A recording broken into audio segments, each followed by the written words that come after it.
நண்பர்கள் அனைவருக்கும் வணக்கம். India south Africa third T20 நேற்று செஞ்சுரியன்லாம் நடந்தது. இந்த T20ல இந்தியா 11 ரன்கள் வித்தியாசத்தில் வெற்றி பெற்றிருக்கு. ரொம்ப த்ரில்லாக நெயில் பேட்டிங்காக இந்த மேட்ச் வந்து போச்சுன்னு சொல்லலாம். அந்த அளவுக்கு வந்து சவுத் ஆப்பிரிக்கா இந்த மேட்ச்ல வந்து டஃப் கொடுத்தாங்க அப்படின்னே சொல்லலாம். இந்த மேட்ச்ல வந்து திலக் வர்மா ஒரு சிறப்பான பர்ஃபார்மன்ஸ் கொடுத்துருக்காரு.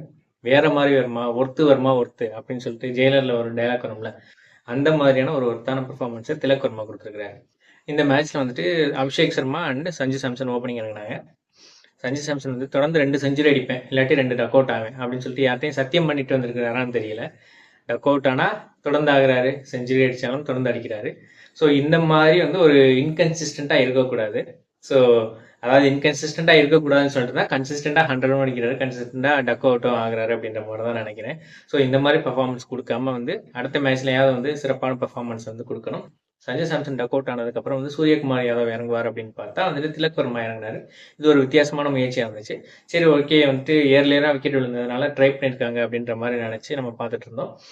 அபிஷேக் சர்மா அண்ட் திலக் வர்மா ஷர்மாவும் வர்மாவும் போட்டு சவுத் ஆப்பிரிக்காவோட பந்து வீச்சை வந்து வெளுத்து வாங்கிட்டாங்க அப்படின்னு தான் சொல்லணும். அபிஷேக் சர்மா கடந்த சில மேட்சுக்கெல்லாம் தப்பான ஷாட்டுகள் ஆடி அவுட் ஆகிட்டே இருந்தார். அதை வந்து திறந்துக்கிட்டே வந்தார். ஸோ வந்து ஏர்லியராக வந்து அடிக்க முற்பட்டு எட்ஜ் ஆகி அவுட் ஆகிட்டு இருந்தார். அந்த மாதிரியான ஒரு பர்ஃபார்மன்ஸ் வந்துட்டு கொடுத்துட்டு இருந்தாரு. இப்போ வந்து அந்த டெக்னிக்கல் ஃபால்ட் வந்து சரி செஞ்சு எந்த பாலுக்கு வந்து அடிக்கணும், எந்த பாலுக்கு வந்து கொஞ்சம் லீவ் பண்ணி விடணும் அப்படின்ற மாதிரி வந்து கற்றுக்கிட்டு இப்போ வந்து சிறப்பாகவே ஆடிருக்கிறாரு அப்படின்ற மாதிரி தான் சொல்லணும். அந்த அளவுக்கு வந்து சிறப்பான பர்ஃபார்மன்ஸ். 25 பாலில் 50 ரன் அடிச்சு ஒரு செம்மையான பர்ஃபார்மன்ஸை கொடுத்தாரு. அவருக்கு ஈக்குவலாக வந்துட்டு திலக் வர்மாவும் அதிரடியை கொடுத்துட்டு இருந்தாரு. ஸோ அவரும் வந்துட்டு கிடைச்ச பால்ல வந்து 6, 4 அந்த மாதிரி வந்து அடிச்சிட்டு இருந்தாரு. அபிஷேக் சர்மா 25 பால்ல வந்து 50க்கு வந்து அவுட் ஆனதுக்கு அப்புறம் வந்துட்டு சூரியகுமார் யாதவ் வந்து இறங்கினாரு.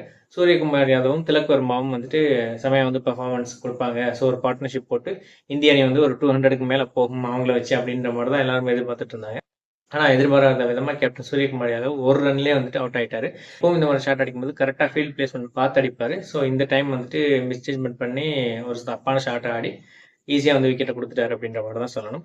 அதுக்கப்புறம் வந்துட்டு ரிங்கு சிங், ஹார்திக் பாண்டியா இந்த மாதிரி வந்து தொடர்ந்து எல்லாருமே வர்றாங்க போகிறாங்க. இந்த மாதிரி வந்துட்டு அப்படி தான் பர்ஃபார்மன்ஸ் கொடுத்துட்டு இருந்தாங்க. ஸோ ஒரு சில 4 அடிக்கிறது, 6 அடிக்கிறது, அப்புறம் அவுட் ஆகுறதுன்ற மாதிரி கொடுத்துட்டு இருந்தாங்க. இந்த பக்கம் நங்கூரம் போட்டு நின்ன மாதிரி திலக் வர்மா ஒரு சூப்பரான பர்ஃபார்மன்ஸ் கொடுத்தாருன்னு சொல்லணும். கிட்டத்தட்ட நமக்கு வந்துட்டு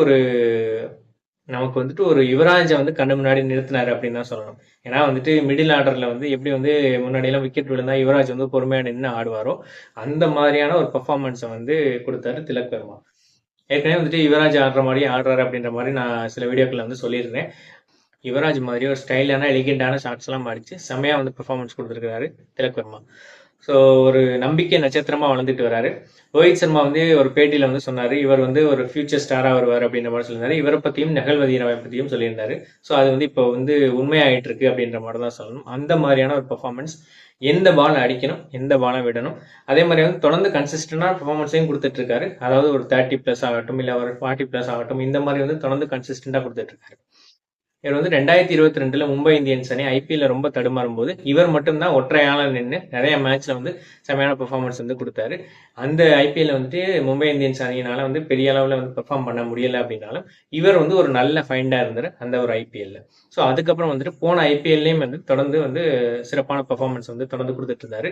அதுக்கப்புறம் டொமஸ்டிக் சர்க்கிள் இந்த மாதிரி எல்லா இடத்துலையும் வந்து நல்ல பெர்ஃபார்மன்ஸ் கொடுத்ததுக்கப்புறம் இந்திய அணிக்கு வந்து செலக்ட் ஆனாரு. இந்திய அணிக்கு வந்ததுக்கு அப்புறமே வந்துட்டு தொடர்ந்து அவரால் எந்த அளவுக்கு கான்ட்ரிபியூஷன் பண்ண முடியுமோ அந்த அளவுக்கு பண்ணிட்டு இருக்காரு. ஃபீல்டிங்லேயும் வந்து ஒரு செமையான இம்ப்ரூவ்மெண்ட் வந்து காமிச்சிருக்காரு அப்படின்னு தான் சொல்லணும். ஸோ 57 பாலுக்கு வந்து 106 ரன்கள், 8, 4, 7, 6 அந்த மாதிரியான ஒரு பர்ஃபார்மன்ஸ். அதுலேயும் வந்துட்டு ஒரு லெக் சைடு வந்து ஒரு 6 அடிச்சிருப்பாரு. லெஃப்ட் ஹேண்டரோட எலிகென்ட் ஷாட் அப்படின்ற மாதிரி சொல்லுவாங்க. அந்த மாதிரியான ஒரு ஷாட்டு செமையா வந்து ஆடி இருந்தாரு. இந்திய அணி வந்து இவரோட உதவினால 219 ரன்கள் குவிச்சாங்க. அதுக்கப்புறம் வந்து ஆடின சவுத் ஆப்பிரிக்கன் அணிக்கு வந்து அடுத்து பேட்டிங் பண்ண சவுத் ஆப்பிரிக்கன் அணிக்கு ரிக்கல்டன், ரீசாண்ட்ரிக்ஸ் ஓரளவு அதிரடி காட்டினாலும் அவங்களால பெரிய அளவு வந்து சோபிக்க முடியல. அதுக்கப்புறம் வந்த ஹென்ரிச் கிளாசன் அவர் வந்து செம்மையா வந்து பெர்ஃபார்ம் பண்ணாரு. ஒரு பயத்தை காட்டிட்டாரு இந்திய அணிக்கு அப்படின்னே சொல்லணும். அவரும் டேவிட் மில்லரும் சேர்ந்து எப்படி T20 வேர்ல்டு கப் ஃபைனலில் வந்து ஒரு மிரட்டினாங்களோ அந்த மாதிரியான ஒரு மிரட்டிட்டாங்கன்னு தான் சொல்லணும். ஹர்ஷ்தீப் சிங் வந்து அவரோட எக்ஸ்பீரியன்ஸ்னால வந்துட்டு ஹென்ரிச் கிளாஸில் வந்து அவுட் ஆகிட்டாரு. ஸோ அதுக்கப்புறம் வந்து டேவிட் மில்லரும் வந்து அவுட் ஆகிட்டாரு. கடைசி நேரத்தில் மார்க்கோ யான்சன் அவர் வந்து இந்த அளவுக்கு அதிரடி ஆடுவார்னு சொல்லிட்டு யாருமே எதிர்பார்க்கல. 16 பால்ல அவர் 50 அடிச்சு ஒரு செமையான கம்பேக் வந்து கொடுத்தாருன்னு தான் சொல்லணும். அதுலேயும் ஹர்திக் பாண்டியோட 19 ஓவரில் 26 ரன்கள் குவிச்சு ஒரு மாஸ் பர்ஃபார்மன்ஸ் கொடுத்தாரு மார்க்கோ யான்சன். இருந்தாலும் அவர் வந்து ஹர்ஷித் சிங் வந்து தன்னோட அனுபவத்தினால விக்கெட் எடுத்து இந்திய அணிக்கு வந்து ஒரு நிம்மதி பெருமூச்சு தந்தார் அப்படின்ற மாதிரி தான் சொல்லணும்.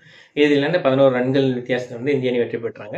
ஸோ இந்த மேட்ச்ல வந்துட்டு திலக் வர்மா அவர் தான் செஞ்சுரி அடிச்சு முக்கியமான ஒரு காரணமாக இருந்ததுனால இந்த வெற்றிக்கு அவருக்கு வந்து ஆட்ட நாயகன் விருது வழங்கப்பட்டது. ஸோ இந்த மேட்ச் முடிஞ்சதுக்கப்புறம் போஸ்ட் மேட்ச் பிரசன்டேஷன்ல வந்துட்டு சூரியகுமார் யாதவ் வந்து பேட்டி கொடுத்தாரு. திலக் வர்மா வந்துட்டு இந்த மேட்ச்ல செமையா ஆடினதுல இருந்து எனக்கு ரொம்ப சந்தோஷம். அவர் வந்துட்டு 2வது மேட்ச் முடிஞ்சதுக்கப்புறம் என்னோட ரூமுக்கு வந்தார். நான் வந்து 1 டவுன் இறங்குறேன், நான் நல்லா பெர்ஃபார்மன்ஸ் பண்ணுவேன் அப்படின்ற மாதிரி நம்பிக்கையாக சொன்னார். அதனால சரி ஓகே இறங்கிக்கோ அப்படின்ற மாதிரி நானும் அவருக்கு வந்து என்னோட பிளேஸ் வந்து விட்டு கொடுத்தேன். ஸோ தான் சொன்னபடியே ஒரு பெர்ஃபார்மன்ஸை கொடுத்து செஞ்சுரி அடிச்சு நிரூபிச்சிட்டாரு அப்படின்ற மாதிரி சூரியகுமார் யாதவ் வந்து அவரை பாராட்டியிருந்தார். எப்படி வந்து தோனி வந்துட்டு ரோஹித் சர்மாவை ஓப்பனிங் இறக்கி விட்டு ஒரு பெரிய பிளேயராக வளர்த்தாரோ, எப்படி வந்துட்டு ரோஹித் சர்மா சூரியகுமார் யாதவ் வந்துட்டு ஒரு முக்கியமான பிளேயராக வந்து வளர்த்தெடுத்தாரோ, அந்த மாதிரி வந்து சூரியகுமார் யாதவ் திலக் வர்மாவை ஒரு பெரிய பிளேயராக வளர்த்தெடுத்திருக்கிறாரு அப்படின்ற மாதிரி தான் சொல்லணும். ஸோ இந்திய அணியோட அடுத்த சூப்பர் ஸ்டாராக திலக் வர்மா உருவாக்கிட்டு இருக்காரு அப்படின்ற மாதிரி தான் எனக்கு தோணுது. ஸோ பார்க்கலாம் தொடர்ந்து அடுத்தடுத்த மேட்ச்கள் வந்து இவர் எப்படி பெர்ஃபார்மன்ஸ் கொடுக்குறாருன்னு சொல்லிட்டு. நாளைக்கு வந்து 4th T20 வந்து நடக்க போகுது. ஸோ நாளைக்கு வந்து 4th T20 வந்து நடக்க போகுது. இது வந்து ஃபைனல் T20 மேட்ச். இதில் வந்து யார் வின் பண்ணுறாங்களோ அவங்க வந்து சீரீஸை வின் பண்ணுவாங்க.